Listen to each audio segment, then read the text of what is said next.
you understand? Yes, sir. Sorry na po. Wala po talagang kasalanan si Master Tony.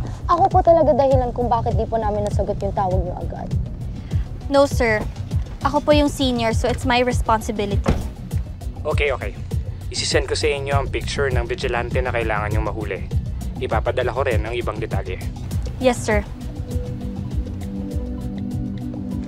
Sorry po, Master Tony. Hindi na dapat kita niyayang kumain. Tapos na yon. Tsaka, pwede ba, huwag mo akong tawaging master. Master kita! Ikaw idol ko eh! Sa trabaho natin, walang idol, walang master. Dahil yung mga tao, yung boss natin. Tao ka naman din. Mga tao as in taong bayan. Linawin mo kasi. Naman.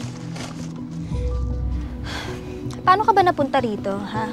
Sigurado ka ba sa trabahong pinasok mo? Oo naman, Master. Matapang ako. Magaling ako. Tsaka maganda.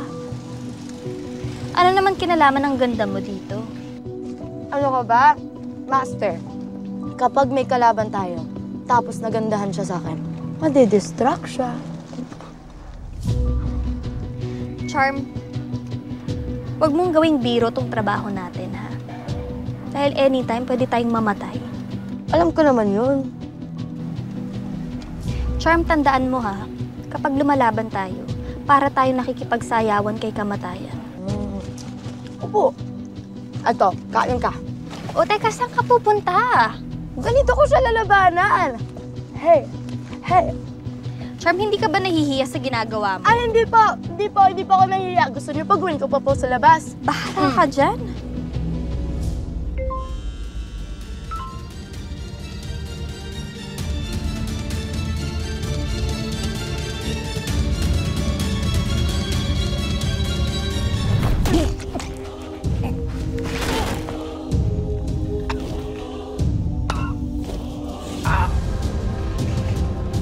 Saan ang kuta ng boss mo?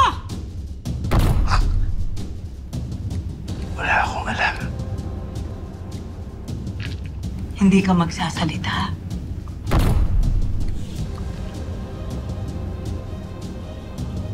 Papatayin kita. Pag nakalaya ako rito, narinig mo ako. Papatayin kita.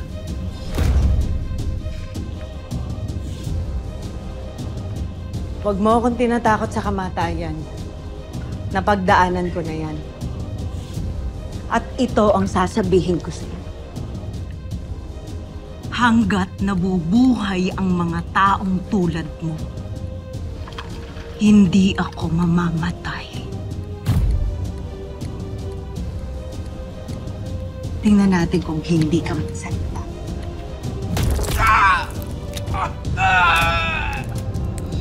Kapag nadurog to,